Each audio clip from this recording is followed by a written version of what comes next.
Okay, are we live? Yes, we are live. Hey everybody, how y'all doing again? I have, an opportunity to bring on an honored guest, Brother Micheal Crystal. He is the president of my fraternity, Phi Beta Sigma Fraternity Incorporated. And I brought him on not to discuss fraternity life per se, but more so let's have a discussion on leadership. He's a man of a lot of heads and a lot of positions. So I wanted to bring him on and have a discussion with us about leadership, etc. So let's go ahead and play the starting of the show.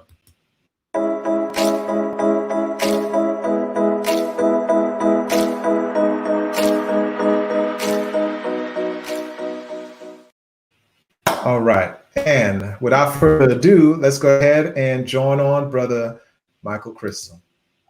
How you doing, sir? Good evening. I'm good. About yourself? I'm doing good, doing good. I really appreciate you, making the time to come and talk with me. I've been doing these interviews for the past couple weeks or so.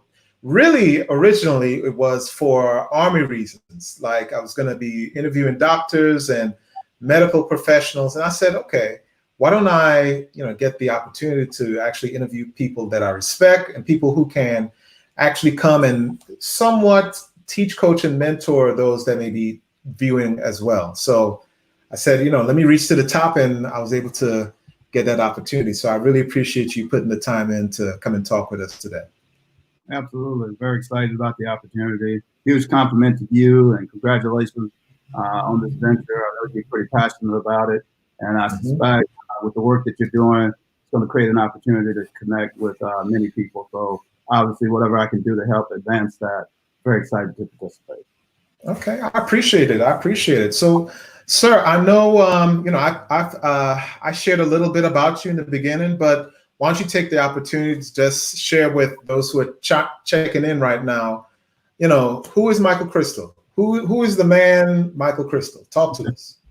Yeah, great question. So, a guy who comes from small town values, born and raised in a little small town in Grenada, Mississippi. Probably at the time I lived in Grenada, it was probably about a little less than 20,000 people. Town has grown a little bit now. Kind of grew up in a single parent household, grew up in the projects within Grenada.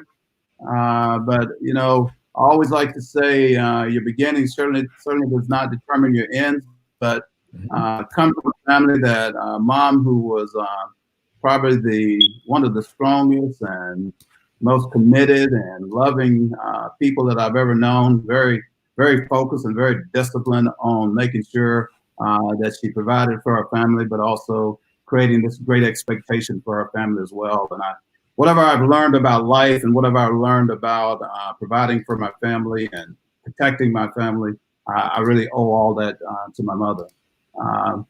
A huge proponent of education, huge proponent of hard work, huge proponent of hard work.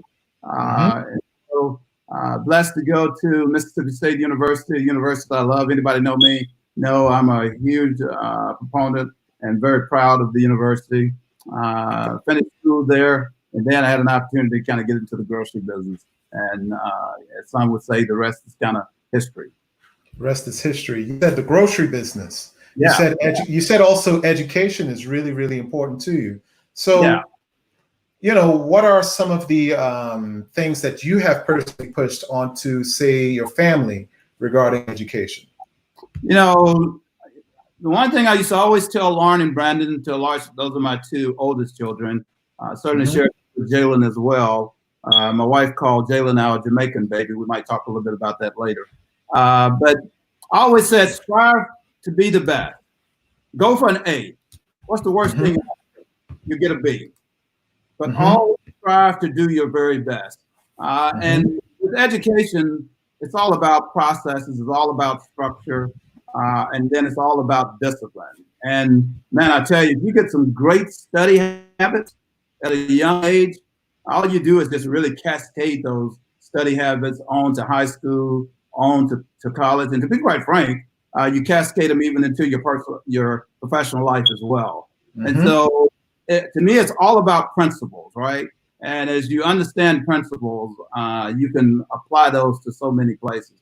But the big thing that I learned early on, man, just give your best. And if you can give your best, a real good chance you're going to deliver it. But the worst you're going to do is come not too far from that. And that's always been something I've believed in, and it's something I've really passed on to my children as well. Okay.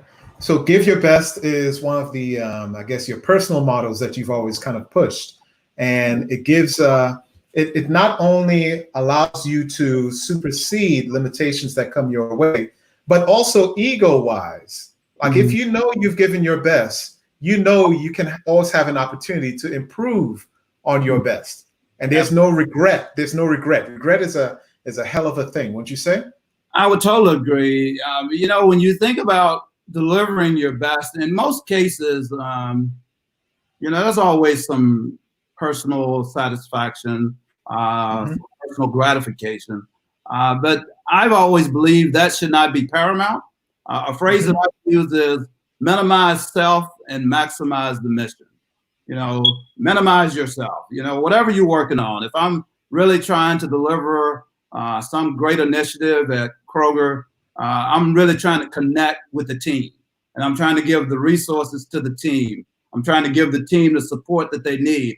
And then I want to really kind of get out of their way and give them the best opportunity to be successful. And so all while I'm talking to the team, I'm talking about how we're going to drive this initiative, how we're going to connect this initiative to our customers, or if we're trying to do something different with our associates, how are we going to connect that with our associates? So all of a sudden, Michael becomes really not so important. But what becomes extremely important is the execution of that initiative that we're talking about. And man, if we're all focused on that and we're all aligned around that, then the opportunity for us really delivering upon that is going to be huge. And, you know, as you're working your way through it, there's going to be some wins and there's going to be some losses. But because, again, you're so focused on the mission, you're going to be really kind of plugging those holes to get better. So, again, minimize yourself, maximize the mission. Whatever personal rewards, whether it be promotion, compensation, all those things that comes with recognition on delivering, those things will take care of themselves. But don't get in there thinking about how do I elevate Michael or how do I advance Michael. Boy, get in there and think about how do I advance this mission? How do I connect that with the team? And then how do I create the best opportunity for us to really deliver upon it? Okay. So we've got some comments on our page from some viewers already. We've got one from Brother Sal. What's going on, Sal? He said, I like that saying, very true. I'm thinking that he's connecting with some of the words that you expressed before. You know, some of the things that you were saying, and we apologize if there's a little bit of a network disconnection here, but, you know, you could also view this afterwards at the completion of the show. But some of the things that you were saying about giving your best, it's not about self, it's about the team. That kind of ranged true in a lot of different organizations, not just, you know, a supermarket organization that you're currently the vice president of. But I still want to know, how has that saying, you know, be there for the team, how has that helped you through your journey as a career man? Yeah, so, you know, serving as vice president of a Fortune 17 company here in Phoenix, you know, I lead a team of 22,000 employees. And our primary objective is, you know, how do we connect with that customer the best? How do we provide the best shopping experience? And as we're providing the best shopping experience, I'm vice president of operations. So not only that, but how do we do it in the most efficient manner? Which means that theoretically, you know, we're kind of taking cost out of the operation, but that cost is really invisible to the customer. And so how do we do that in a manner that align everyone towards that objective? And, you know, I won't go deep into this subject, but I think it's very relevant now. So you think about this pandemic that we're engaged in now, totally have changed how customers are shopping our stores. If we think 8 weeks ago, you didn't see plexiglass in our stores. You didn't see social distancing decals within our stores. You didn't see a huge elevation around walking into a store and saw courtesy clerks or baggers kind of sanitizing basket cards. All those things, certainly we want to create a very safe and a very clean store for our customers to shop in. That's always paramount. But now with this pandemic, the shopping experience has been elevated very high, and it's been elevated in the arena around, as a customer, I want to feel very safe when I walk into your store. That's what's top of mind for me. And so how do we make that connection real quick? And we had to do that almost overnight. And in my group, we had 22,000 associates that we had to get really aligned around on that. And then for the whole company, we had about 500,000 associates to get really aligned around that like that one. And so how do you make that happen? First, you got to create a vision for the team.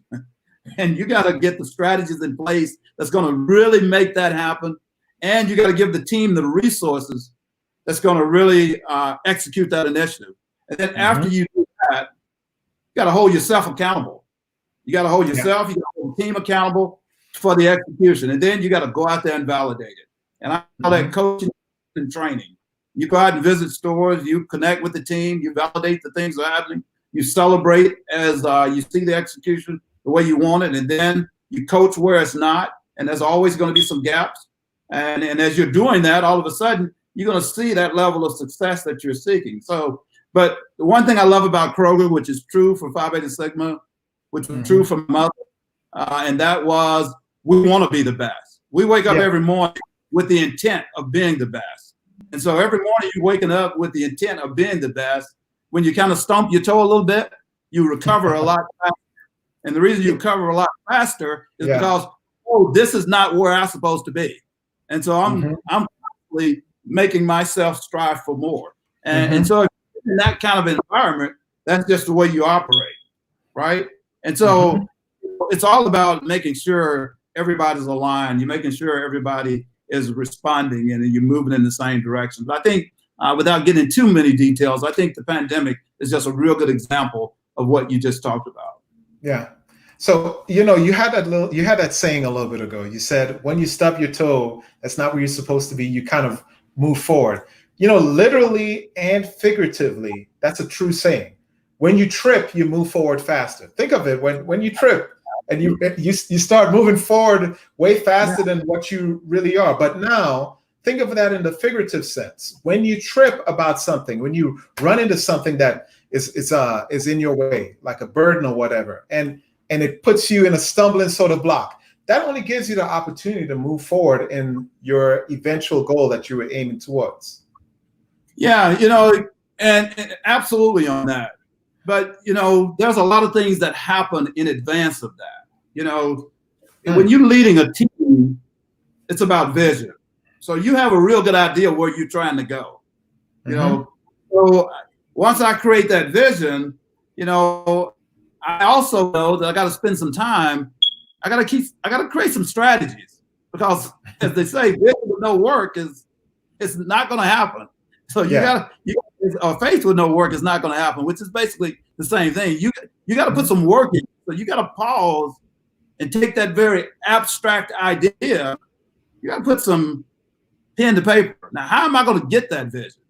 I got to develop strategies. I got to develop some tactics. And so once I start doing that and I start moving in that direction, when I stomp my toe, I know I wasn't supposed to stomp my toe. I know that.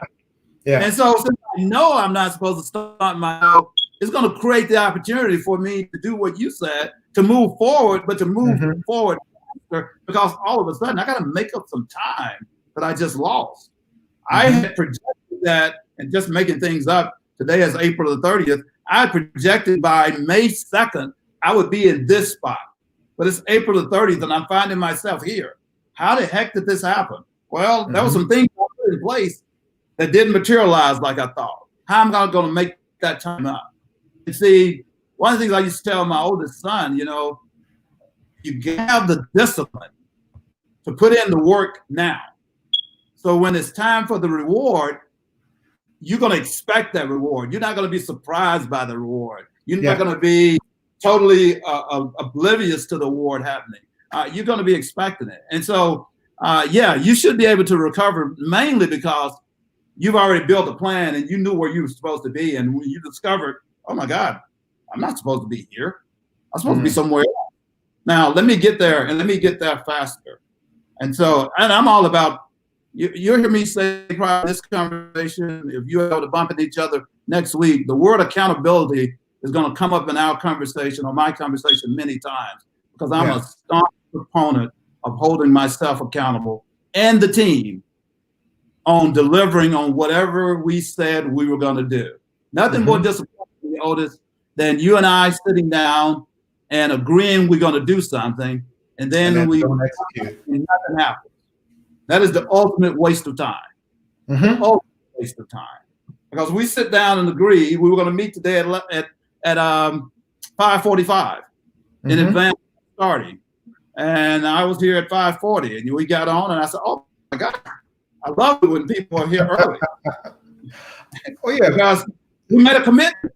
Yeah, and that's what it is. We made a commitment, and a commitment in the simplest terms doesn't sound like a lot, but it takes a lot to get here at 5:40. There are some sacrifices and some planning that had to take place for you to be sitting here at 5:45 and me to be sitting in this chair at 5:45. And if you bring that level of discipline, going back to my children, if you bring that level of discipline all the way through your life, all of a sudden, these big projects that we have to do, it's not difficult to get those things done.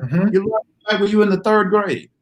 It just got scaled at a larger level. That's all. It just got scaled at a larger level with a lot more impact. But the principles you learned a long time ago. Yeah. So if you retain the certain skill sets of being committed to or being on time, self-accountability, and actually willingness to execute, that could drive you very far. I think a basketball player, I've heard this from before. I think Kevin Durant. Kevin Durant's, I think he said that hard work beats talent when talent doesn't work hard. Yeah. And think about this for a second. Who are some of our best coaches? Are they really our best players? No. Go back into the research. And one thing you'll learn about me as well, I was a sports guy. I was never the guy who was called up to play basketball, football, or track. I played tennis when I was a kid. I loved tennis. Arthur Ashe was one of the first sports heroes that I connected with because he won Wimbledon. I believe the year was 1975. And that's kind of when I was kind of connected to tennis. But if you look at sports and you look at coaches, some of the best coaches were average players. Yes. But they had a tremendous amount of respect for the game. They had a tremendous amount of discipline to understand the game, to study the game. And because they understood the game and they studied the game, they could perfect the execution of the game. And thusly, they became great coaches. One thing I love about team sports is there's so many takeaways and so many leadership principles associated with it. I'm sitting there telling you, I've never played organized sports, or to be quite frank, I've never even played community sport, pickup basketball. That wasn't my thing. But I lead a team of 22,000 people. Some of the same principles that Coach K at Duke University has to use to coach that basketball team, I have to apply some of those same principles to my team. And so when you think about, because the only way Coach K wins is he has to get 5 to 12 people on that team to really buy into what he's producing, really understanding it, putting some good discipline associated with it, and then putting in the time, effort, and energy to deliver upon it, and being very consistent on that, right? And so I do that same thing every day. But I don't know that Coach K was the best basketball player when he was coming through the ranks. I don't think he was. Not at all. Hell, I mean, to take the sporting analogy, even the best athlete is not always the best GM or the best owner.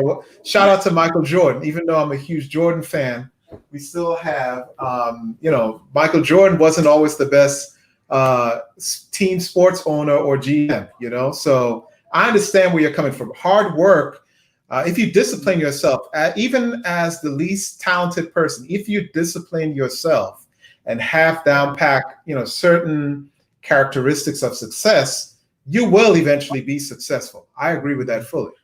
Let me add on some of the comments. We have some more comments on here.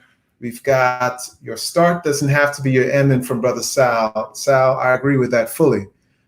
I agree with that fully. I hope things are going well up there in Louisville for you, Sal. We got Brother Kevin Davis, my first guest, throwing up hey, there you go. Appreciate you. And Brother Michael Murray. Hey, go Mob Frat. I appreciate it. Brother Crystal, I wanted to let's move the discussion into leadership skills, leadership styles that you found working in the corporate world. Now that you've kind of transferred into the fraternity world that we're in. Obviously, you're the international president of one of the Divine Nine organizations.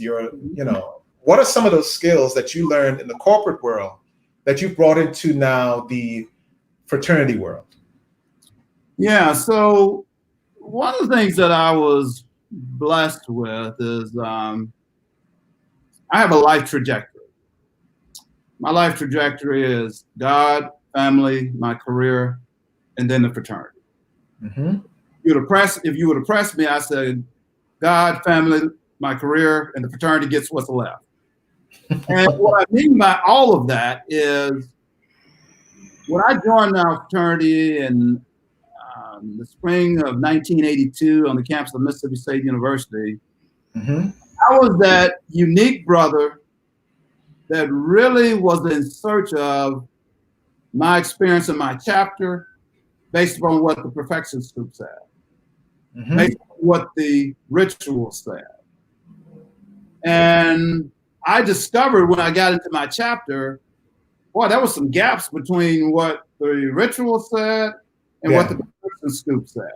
With any organization, that's how it is usually. And so I'm saying that to say, when I get back to your question on my corporate life, in my corporate life and in most all corporate organizations and in any structured environment, there's something called best practices. And those practices are given to the organization, given to the team, and it says, we execute this with an expectation of these kind of outcomes happening. And if we do this on a consistent basis, we're going to have sustainability, because we're really in search of sustainability. And once we get sustainability, man, we're going to get efficiencies. And all of a sudden, when you get efficiency, man, this thing is going to really work. And so when I learned that as a student at Mississippi State, my major was marketing. When I had an opportunity to really start applying that through my training at Kroger, everything I was learning in my corporate training, when I was blessed to serve as an alumni chapter president, I brought that to the chapter. I kept bringing that to the region when I became regional director. I kept bringing that when I was blessed to become in other roles. And ultimately, I brought that when I became international president. One of the things that brothers have always said about me, they go, Brother President or Brother Crystal at the time, man, you're so corporate. And it wasn't always necessarily a compliment. It wasn't always necessary. I think brothers certainly recognize, if I was blessed to achieve whatever success, I think they recognize that.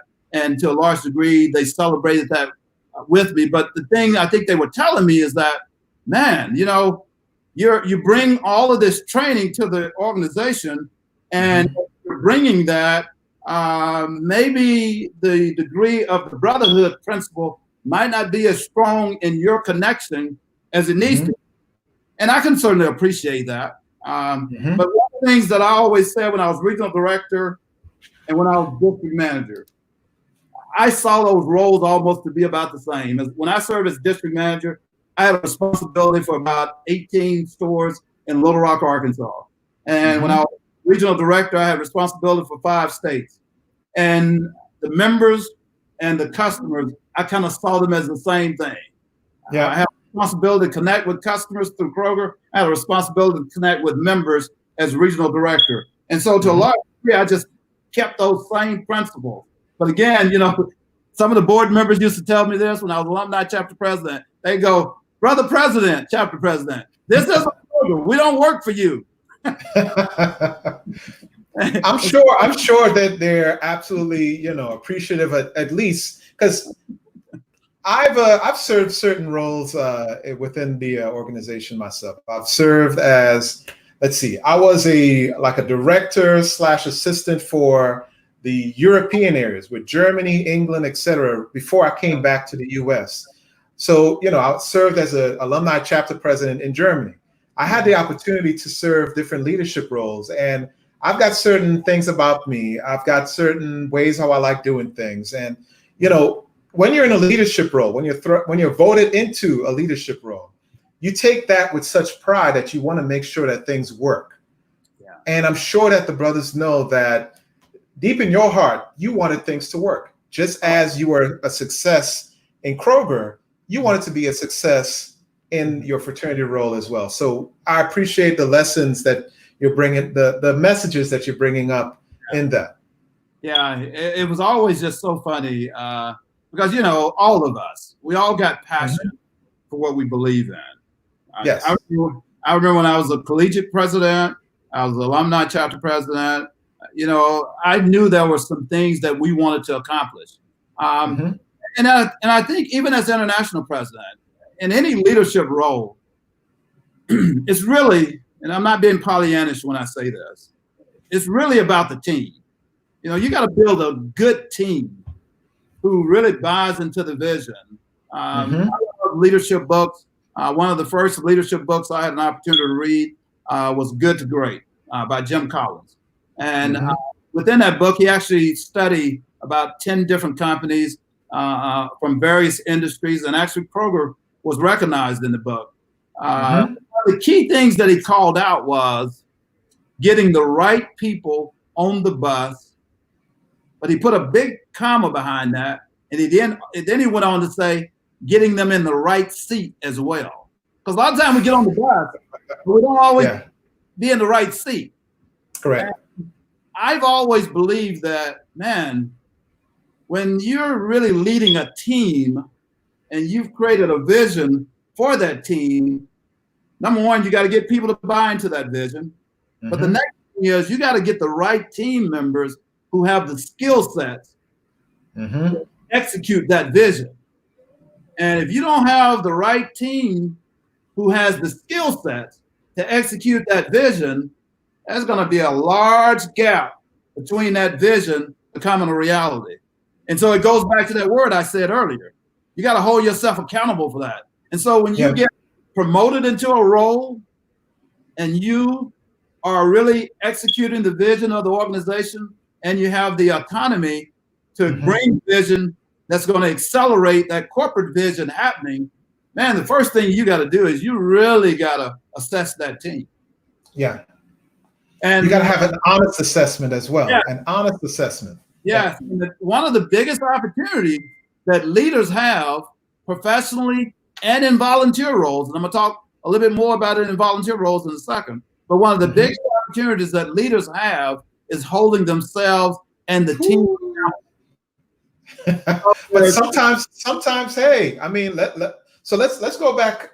Let's pull it back a little bit. Sure. If you're in an organization, you know, whether it be a corporate organization or a fraternity organization, you may not necessarily want to have those honest discussions because, hey, I've been a vice president of or I've been a regional manager of your area, and you know I'm doing well. I'm your friend, and hey, come on now, don't rock the boat too much. How do you develop the gusto?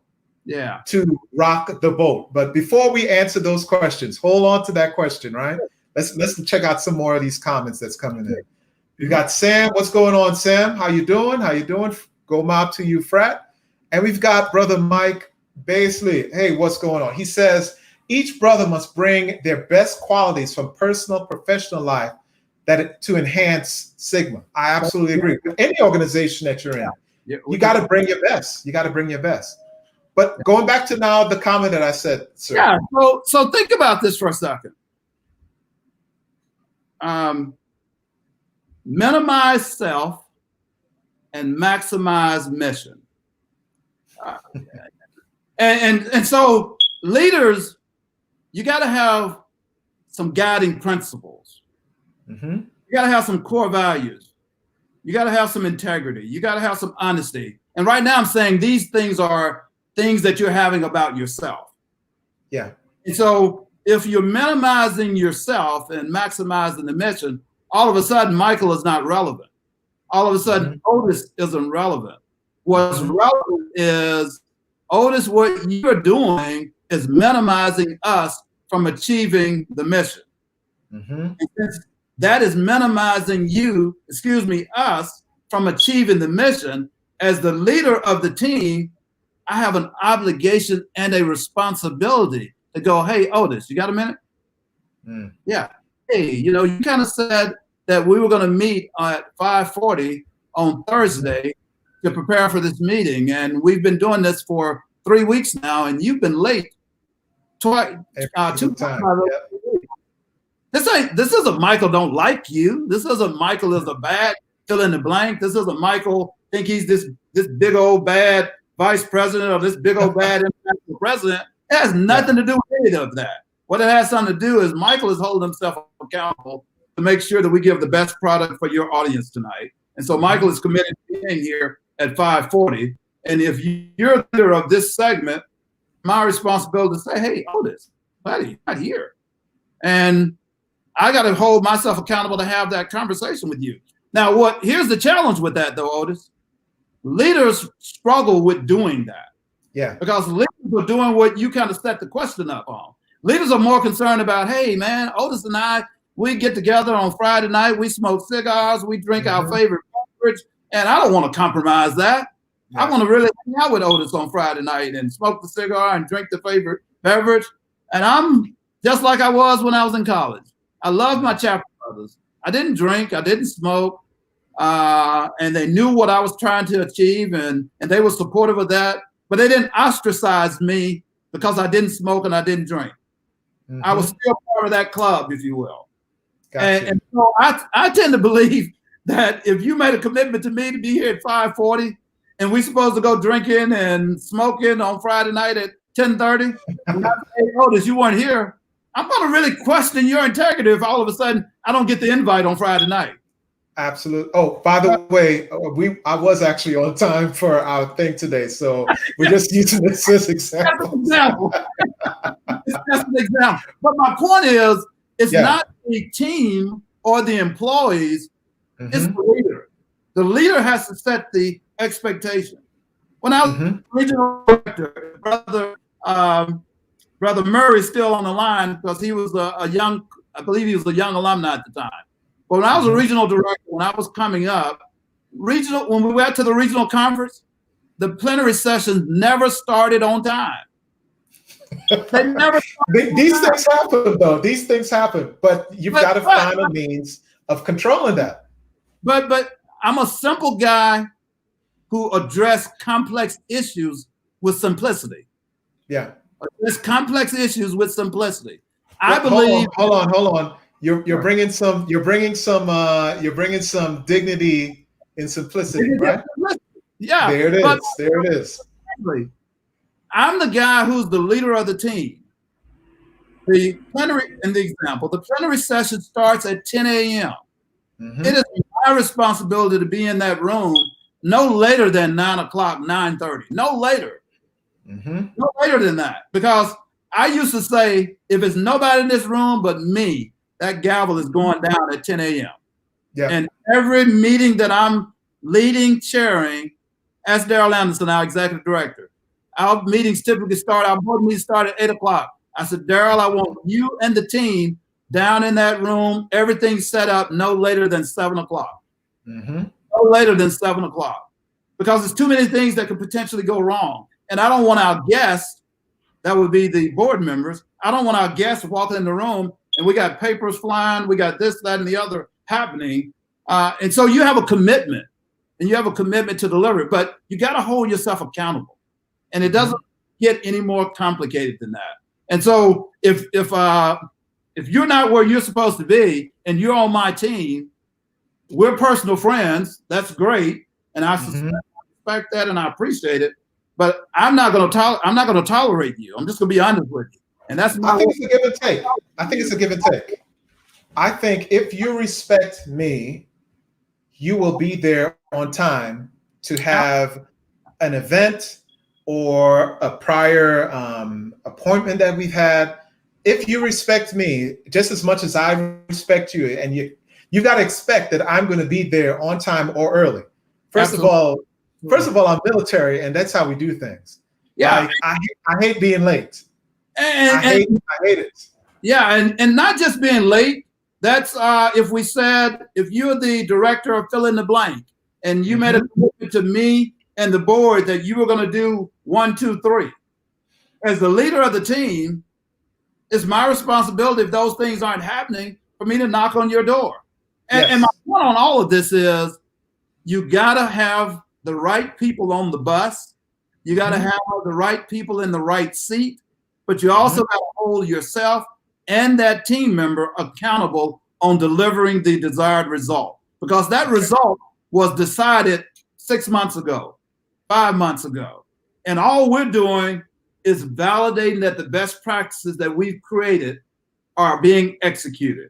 And we need the team to do that. And if you're in charge of membership, you're in charge of Bigger Better Business, you're in charge of the meat department, you're in charge of District 1, you're in charge of the facilities department, my expectation of the leader of this big team, my expectation is that you're doing that. But here's the good part.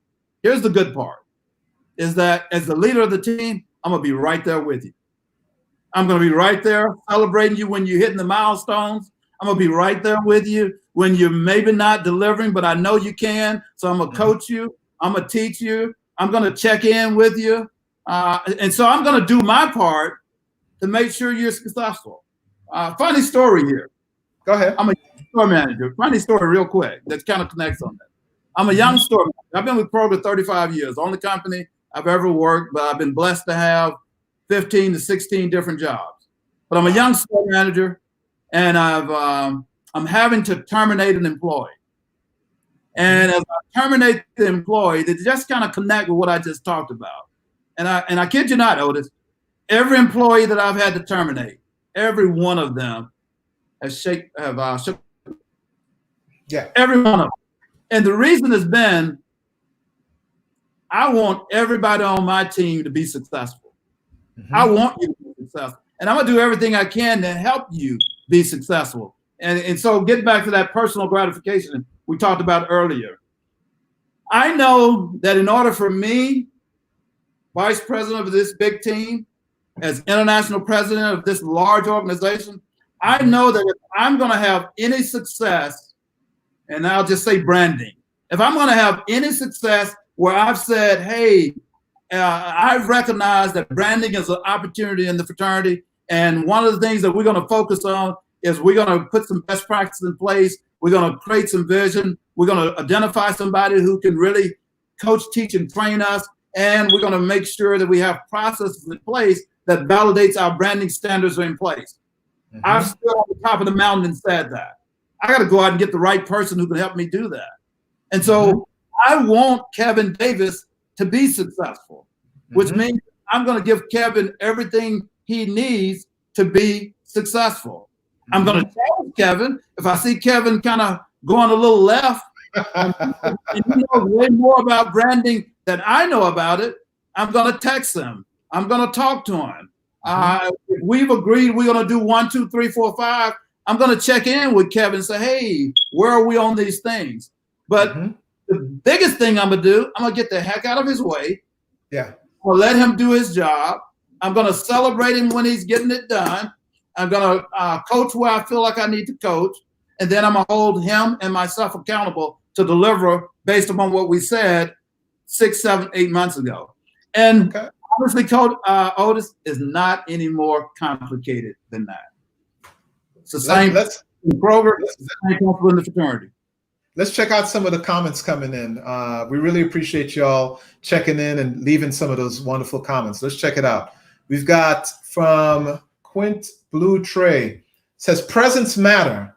Be present for things that matter. Brother Mike Basley, he came on. Yeah, I agree. I agree fully. Brother Mike Basley said, I'm not an on-time type of person, but the personal commitment of a person leading will often motivate me to honor time, even if I could get away with slacking. Now, Michael's a board member. He knows what I'm about. I'm passionate about that board meeting starting on time. Oh, absolutely. He knows that. Absolutely. You know what? That reminds me of a funny story. Well, it's kind of crazy. Some things that happened in Germany. Shout out to the frat brothers out there. But I've got this thing. I'm going to start my meetings exactly on time. I'm going to before I because you're going to run into people every day who say, "Hey, I'm a member of your organization." Mm-hmm. I am going to make sure that I confirm that you are actually who you say you are before I shake your hand. Sure. And I know that that may rub some people wrong, but that's just me. I want to make sure that everything is aligned, that I give my dedication to the right person, that I don't make that mistake. Because when you make that mistake, first of all, your reputation could go like that. Mm-hmm. Second of all, you could ruin relationships moving forward. So let me add some more comments that I read here. Brother Damon, what's going on, Brother Damon? He says, "Speak, Brother President." Okay. What's going on, Damon? All right. And he said, "Yes, this is good." Hey, man, we really appreciate y'all checking in. So, Brother Crystal. Sure. Talk to me about micromanagement and I don't know how much of a micromanager you may or may not be. Talk to me about some of the downfalls that you see regarding micromanagement and the need to control everything. Talk to me about that. So, great question. So my intent tonight is to give you some pros and some opportunities, right? So one of the challenges of leaders is you tend to operate 2 and 3 levels below you. And below is not a negative phrase. So don't hear, I often like to say, don't do the wrong thing.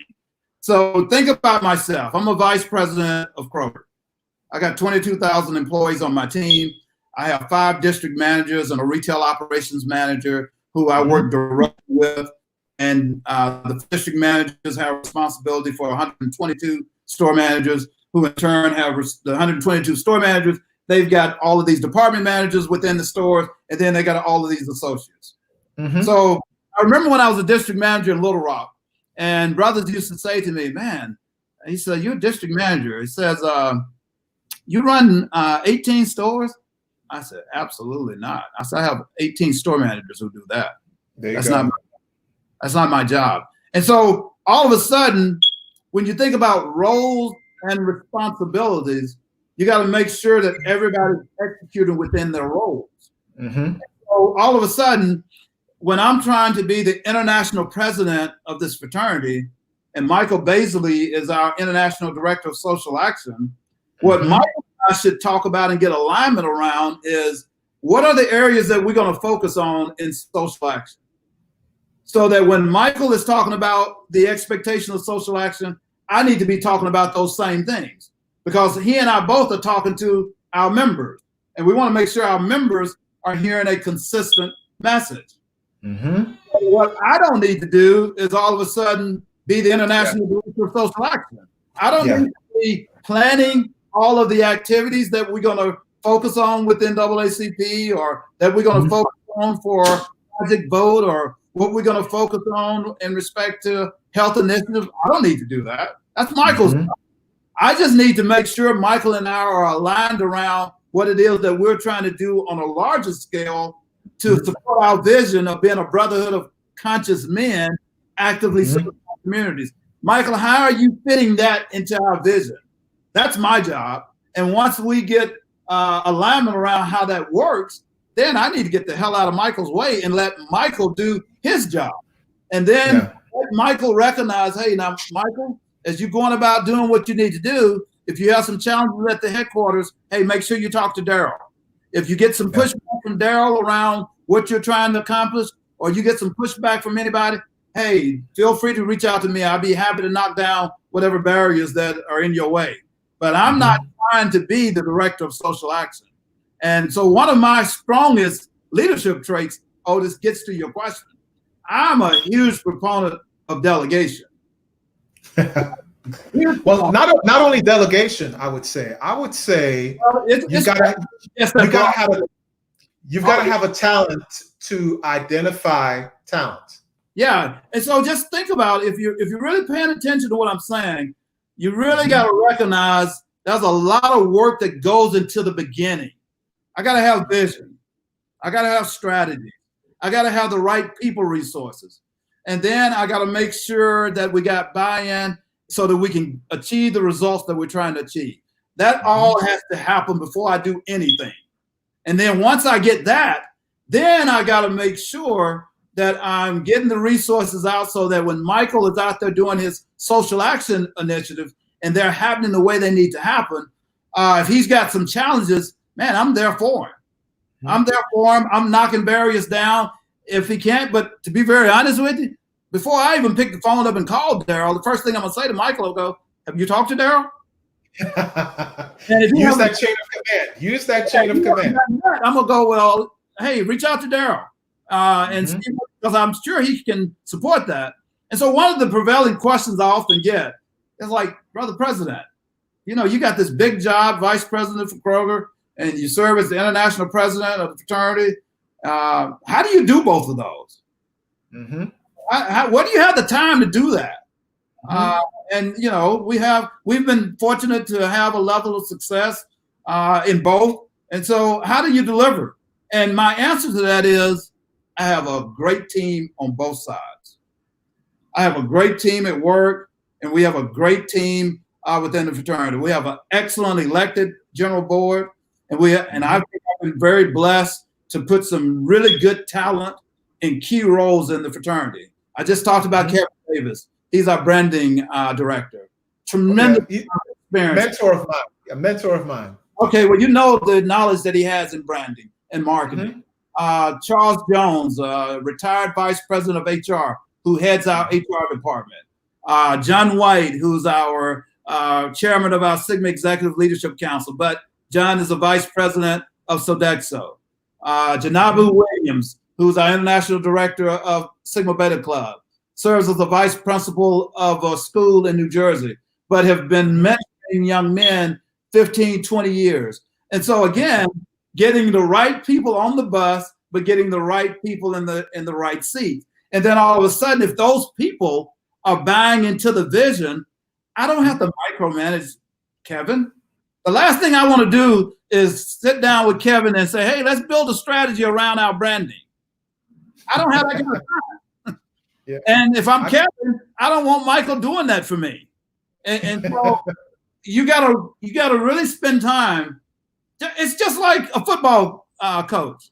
In the offseason, what is he doing? He's out recruiting. But he's not broadly recruiting. He's specifically recruiting a quarterback that's going to achieve what he's trying to achieve on his offense. That's what he's recruiting for. And he's going out looking for that athlete that supports that. And so when I was blessed to get elected, I knew what I wanted to achieve. I told the brothers, I didn't just say I wanted to do 1, 2, 3, 4, 5. I gave great details on what I wanted to do. And so after I got past that, my next goal was now I've got to get the talent who can help me deliver that. Not just go find somebody who can be the chairman of the publicity committee. That's what the Constitution calls for. I was thinking way past the chairman of the publicity committee. And I told Kevin that when I asked him to take the role, I said, Kevin, the Constitution says the chairman of the publicity committee. We're really not going to be doing that. I envision down the road that we're really going to change that name in the Constitution. So that's a little peek under the hood to the brothers who might be listening. We would recommend a constitutional change on that one because we way past that. All of our publicity now is coming out of our headquarters. But the point is, I knew I needed the talent who would support us on getting the branding standards that I needed. Mm-hmm. And that was true for HR. And again, going back to me talking earlier, never played sports in my life, but I understand what coaches are doing when they're out recruiting talent. They're recruiting talent / players that's going to support them winning whatever it is they're attempting to win. And we're doing the exact same thing. We had a discussion a couple days ago. Well, let me put myself on. I'm not Teddy Riley, y'all. We just got some camera stuff going on. We had a discussion a couple days ago.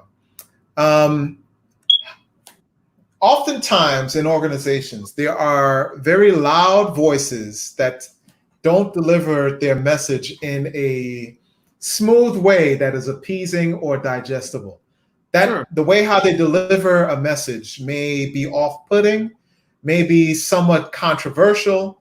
How do you balance? How do you bring them into the fold that still allows their message to be listened to or understood, but not to the point where they're causing destruction in an organization?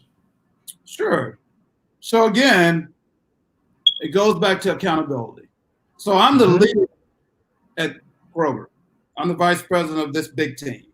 I have to recognize that some of the things that I might say, some of the things that we might roll out, it might not always connect with everybody with the intent that I had. Yeah.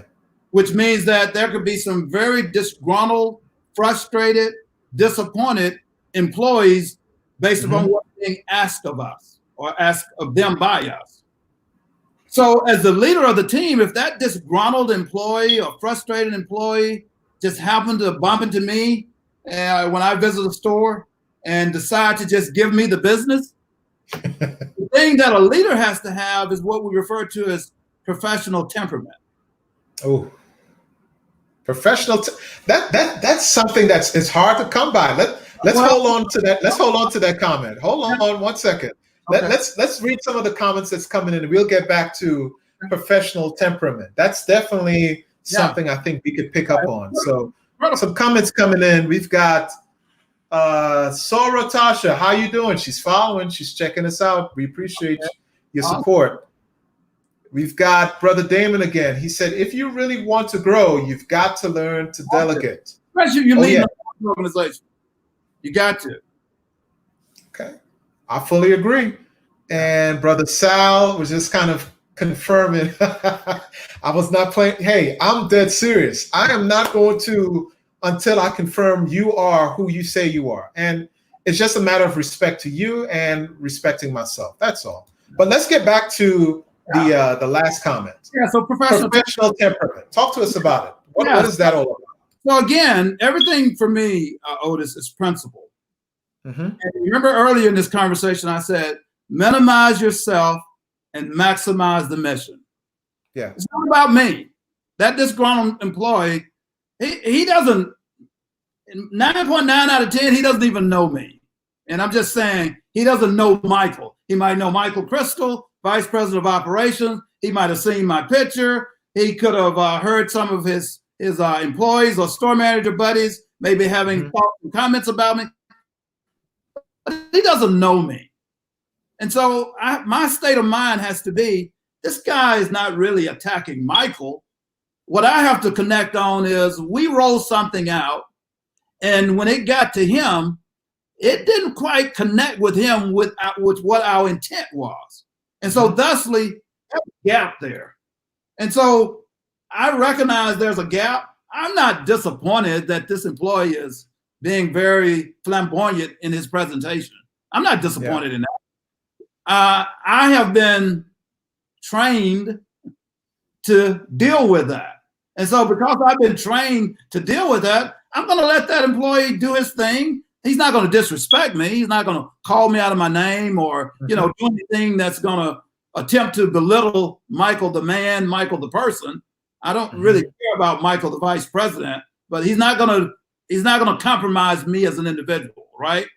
And so I'll let him get through his thing. And my whole goal is now, how do I just constantly relax this employee?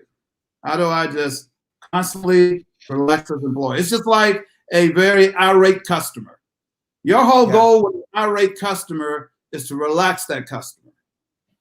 And once you relax that customer, there's going to be a greater chance for you and that customer to figure out what the issue is. In many cases, you will always hear say the customer is always right.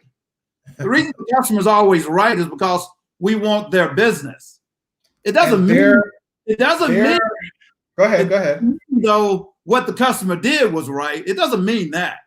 It doesn't mean that at all. It just means that we want their business, and our whole goal is to make this right for the customer. And oftentimes we have to explain that to the employees, because the employees are like, no, that customer did this. And you're like, they might have done that. That's really not the point, though. The point is we're trying to connect with this customer. And so the same thing is with this employee. My goal is to bring this employee down. And I'm not going to get into a yelling match with an employee. Why would I get into a yelling match with an employee? I'm the vice president with Kroger. All of a sudden, this isn't Michael Crystal talking anymore. I'm a representative of Kroger talking. And I have to respect that brand. And every time I'm representing that brand, my whole goal is now, this is an employee that we're asking to execute an initiative. This employee is talking to me about some frustrations that he's having with that. He's doing it in a colorful way. So I'm trying to bring him down. And if I can bring him down and he can see that I'm trying to bring him down, then all of a sudden, we're going to eventually get to a common place where I'm going to really hear what his challenge is. And my hope, I might not make the connection fully, but my hope is he's going to ultimately hear why we're doing what we're doing. And I'm going to really keep that at about 20,000 feet, because there are some other issues going on with this employee that he's had the courage to talk to me. And I'm going to let that store manager address those things. But I'm going to try to give him that 20,000 view. And the same thing is with a member of the fraternity. I would be just absolutely goofy.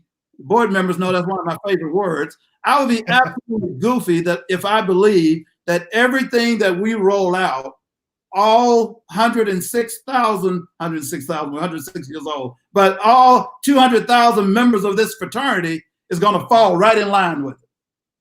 I'm not that naive. Which means that, so some people are going to have some passion. And so that's what I call it. I just say, and I just use my son, Brandon, just as an example, because Brandon's a member of the fraternity. If Brandon wants to get in social media, if Brandon wants to bump into me at a regional conference, if Brandon wants to get on the microphone at a regional conference, again, same principle. Brandon is not going to disrespect the office of international president. Brandon is not going to disrespect Michael as an individual. Brandon is not going to disrespect Michael the man. And so you'll often hear me say, if somebody do that, you hear me go, bring it down. Calm down. You're going to always hear me say that, because we're not going to be disrespectful. This is a brotherhood. That's the first thing. And so you got your passions, you got your thoughts. And in most cases, just like that disgruntled employee, in most cases, that brother who's expressing himself in a very emotional way, in a very flamboyant kind of way, it's something happened that didn't connect with that brother. And as the leader of the team, it's my responsibility to try to understand what that issue is. If we can come to a solution, we do. Last point, and I've always said this, and you're a member of the fraternity, you don't see this. I decided a long time ago, when I was vice president, I'm not going to get into a back and forth conversation with a brother in social media on an initiative that we threw out. I'm not going to do the back and forth, because if that's an initiative that we put in place and it didn't quite connect with you, and I say this with respect, I'm the international president of the fraternity. It's like the CEO of whatever company you want to call it. One of the things that we as a fraternity got to do a better job on is there's a lot of hierarchy within our organization. But we don't always utilize that hierarchy. The chain of command. if we have an issue, we're gonna take that issue all the way to the president. Wow. Okay. We can do that. We absolutely can do that. But if we're really trying to solve the issue, and that's what we should be trying to do, if we're really trying to solve the issue, there's a real good chance the president might not even be familiar with that issue. Yeah. So that's where I would say, let me add on, Brother Crystal. Sure. I would say that's where you empower absolutely your deputies that you have. Not only deputies, I'm gonna go closer to that, because it's kind of like what they say in national politics. Mm-hmm. In most cases, situations are local. Mm-hmm. And so if I got an issue, I have a representative to help support that issue. That's my chapter president. If my chapter president can't get that issue resolved, he has a support person. That's his state director. If the state director can't get that resolved, boy, he has a support person. That's a regional director. If that regional director can't get that resolved, then he has a support person. That's a national organization. And I would like to believe if you have a genuine issue within the fraternity, within that hierarchy, boy, somebody should be able to solve that problem for you. Now, here's what I always say as well. Do not hear the wrong thing. What's the wrong thing? Did I just hear the president say, don't bring those issues to me? I did not say that. I said there's a hierarchy within the organization. Those are best practices. I do not expect, nor do I suspect you or anybody listening here expect that if I'm an employee in one of our stores or in your office, that if I got an issue, I'm going straight to the CEO. Yeah. I don't believe that's what we do. And so, so one of the things that we've been attempting to do is, how do we create a different expectation that we're focusing on your issue? We're not focusing on Michael, or we're not focusing on Otis. Hey, I didn't get my membership materials. Okay. All right. There's a whole lot of hands touch your application process. So let's kind of go through that flow chart to validate that things happen. Because while you're talking to the headquarters, it might have been broken somewhere else. So make sure we address those. And be reminded what we said earlier. We're all focusing on the same things. We're all aligned around the same mission. So the state director and the international president, guess what, Otis? Both of us want the exact same thing for you. We want to give you the best brotherhood experience that we possibly can. And so the state director and the president, we are aligned. Now, what happened to Otis? I'd like to believe this state director has the answer to that question a little bit better than this international president. Because that international president, he's a little bit more removed from that. Doesn't mean I don't care. I absolutely care. But we're trying to solve your problem. And again, it goes back to what we said earlier. Accountability, working layers down way where you should be, and how do you support people on delivering the expectation? And sometimes that becomes a little uncomfortable, because what people end up hearing is, I think I just heard the president say he didn't give a damn about membership services. No, the president that's definitely not the case. That is not what the president said at all. Okay, so let's go ahead and check out some of the comments coming in. We got Ramona Hardy said, "Let's try that again." that's your saying.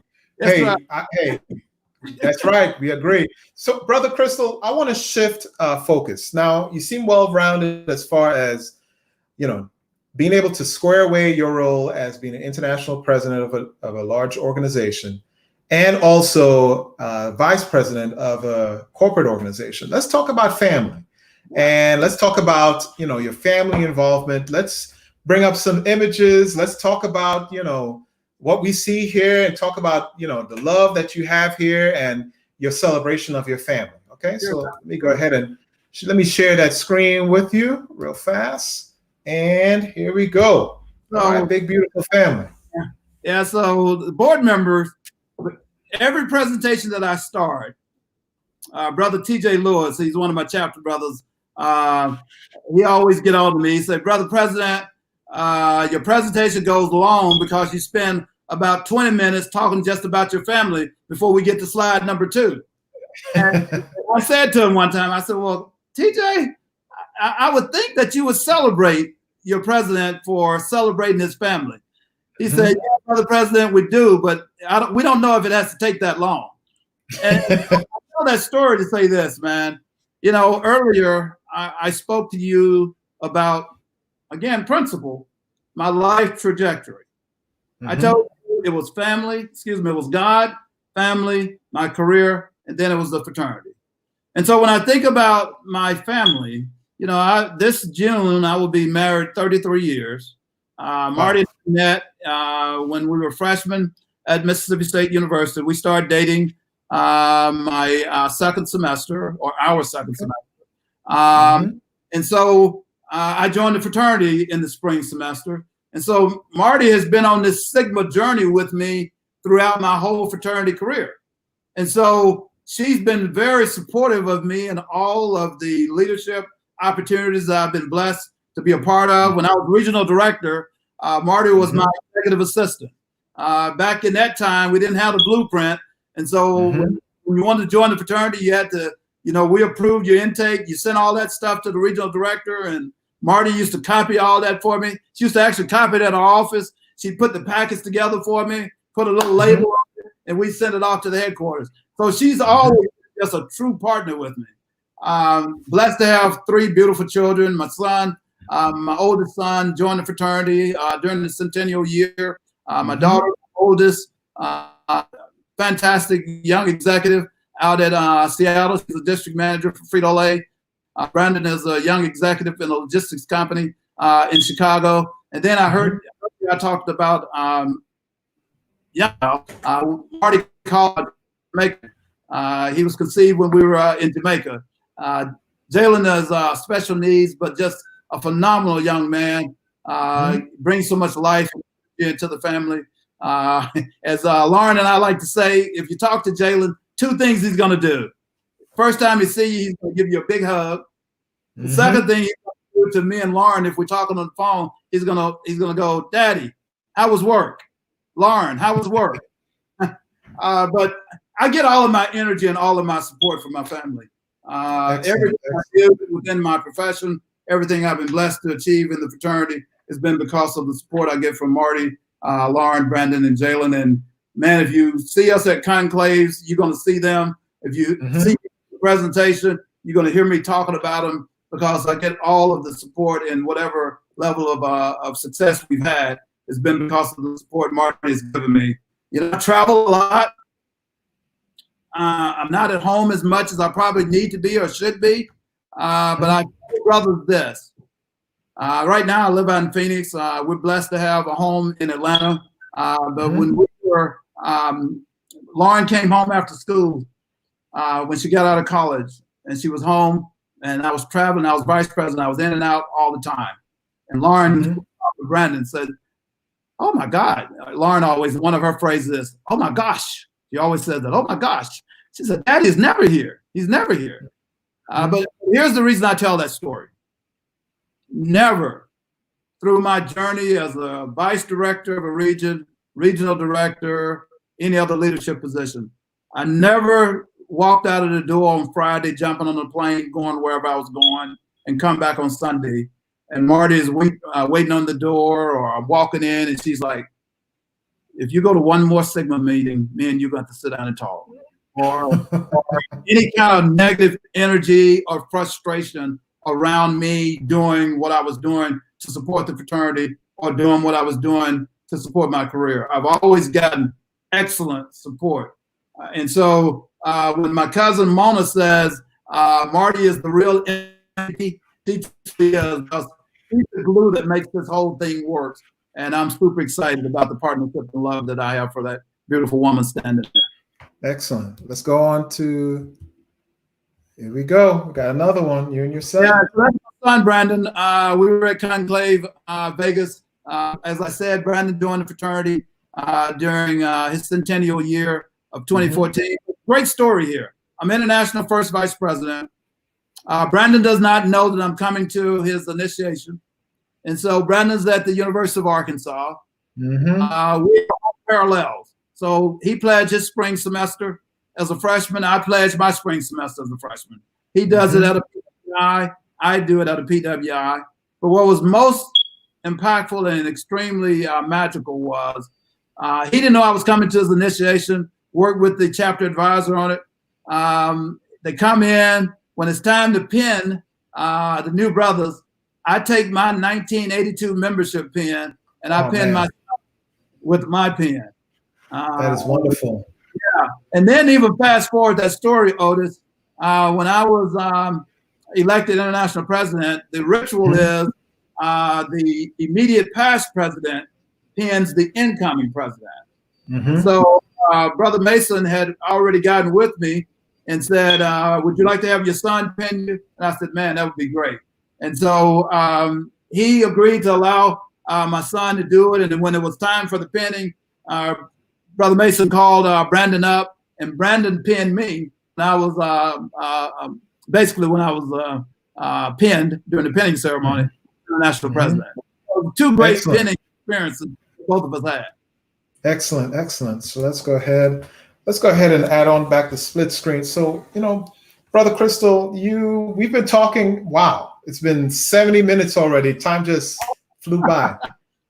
But that's when you know when you're having a good time, like the time just flies by. I just wanted to say, as a compliment to you, I'm sure a lot of folks are appreciative of the words of advice that you've given, the wisdom, comments that you've dropped, everything like that. And I'm going to give you, an opportunity if there's any last things that you'd like to share with us as far as leadership traits that we could take with us to be successful moving forward. Sure. So didn't know if you were going to ask me that, but I actually, again, talk about being prepared. I actually wrote this one down. I thought it was important. And I'm hopeful as I share this, I'm hopeful that you will have noticed that all of the ones that I'm going to call out have been centerpieces of our conversation tonight. So I call these 5 key strategies of an effective leader. 5 key strategies of an effective leader. Create a vision. You got to have an idea of where you want to go. And when I say where you want to go, that's the organization. You got to have an idea. I knew what I wanted to achieve when I came here. Once I got settled in, I absolutely knew where I wanted to take the organization, Phi Beta Sigma. I've been intimately involved in the fraternity for an extended amount of time on the national level. I've worked in many organizations, many administrations. So I knew where I wanted to go. So you got to have a vision. The second thing is you got to develop strategies that will deliver you the desired results. But you can't just do that. You got to stay true to those strategies. Many times we'll write things down and we say we're going to work on 1, 2, 3, 4, 5 that's going to help support that vision, and then we just kind of walk away from it. Board members will know this. Every board meeting, every presentation, I go back and remind the board, here's the things that we said we were going to do. And then if you really look at this, where's the camera? You'll notice that this brochure that I used when I ran for president, you'll notice that it's a little ragged. Yeah. That's because, and you'll even notice if you might see some check marks on there. I've held myself accountable on how I'm going to deliver on those things. But more importantly, these are the things that we said we were going to do. So how do we keep those things in front of us? And so you got to develop strategies that will deliver the desired results. So you got to stay true to it. The third, I talked a lot about this earlier. You got to build the right team that have the skills to deliver the vision, but it just can't be just that. But they also got to be aligned around the goals that you talked about. And so you got to have the right team. The team's got to have the skill sets, but they also got to be bought in to deliver the vision that we've already set and be able to achieve the goals. The fourth one, I talked a lot about this tonight. Hold yourself accountable and accountable to achieve the results. I didn't hit this one as much earlier because I talked a lot about accountability, but you got to hold yourself accountable on achieving whatever it was that you said you were going to achieve. So it's not enough to show up at 5:40, right? It's not enough to do that. but we got to be here at 5:40, and you've got to be able to execute this program. Because we can be at 5:40 and we don't do the program, we just be people who showed up at 5:40. Nobody's going to show up. So you got to hold yourself accountable to achieve the desired results. And then the last one, as the leader of the team, you got to coach, you got to teach, you got to train, but you also got to do something that many times leaders fail to do. And that is, well, you got to do that too, but you got to celebrate. Oh, yeah. Milestones as you're going on the journey, because Otis needs to stay encouraged. Period results come off before the quarter and you had a good period, you got to celebrate that.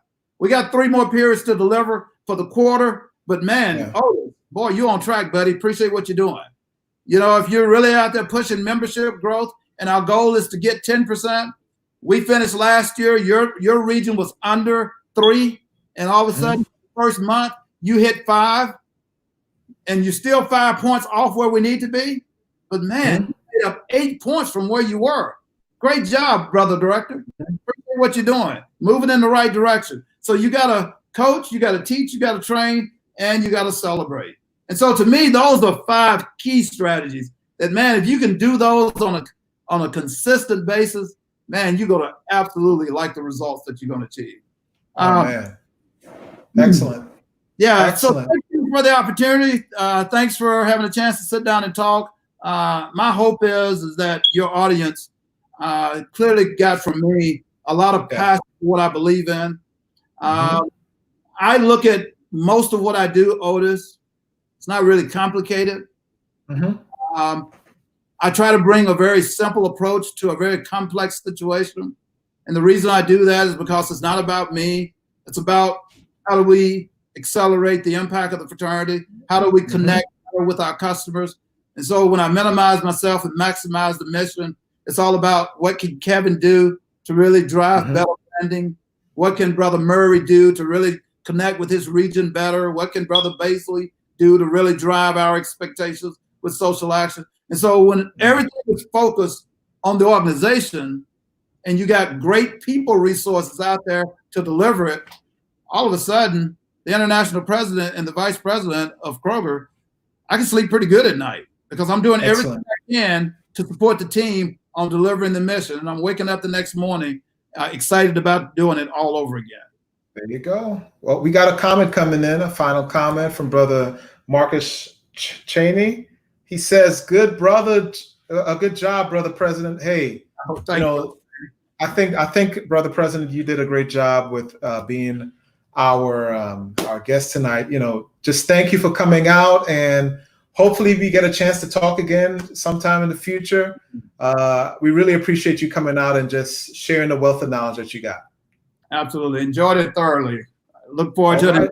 Talk to you on this initiative. It's a great opportunity. I'm sure I have a chance to listen to some of your future speakers as well. Oh, absolutely. Tomorrow, we've got some heavy hitters tomorrow. We've got some military leadership. We've got some fraternity brothers that are leading, military squadrons that's coming on tomorrow. So get a chance to tap in. I've already got a chance to view the brother's speech that's coming in tomorrow, and it's going to be a heavy hitter. So if you get a chance, check it out tomorrow. It's going to be absolutely wonderful. Absolutely. So you take it easy, Frat. We will talk again. All right. Thank you. So we had a good time with Brother Crystal, just talking and sharing his wealth of knowledge. I really appreciate him coming out and just taking the time, talking with us, et cetera, et cetera. I'm looking forward to other opportunities with more brothers if you'd like to come on out, and sisters if you'd like to come out and just talk and share your wealth of knowledge. Come on out. We're looking forward to that, okay? So as I say in parting, take care of yourself, take care of your family, and take care of others. Peace.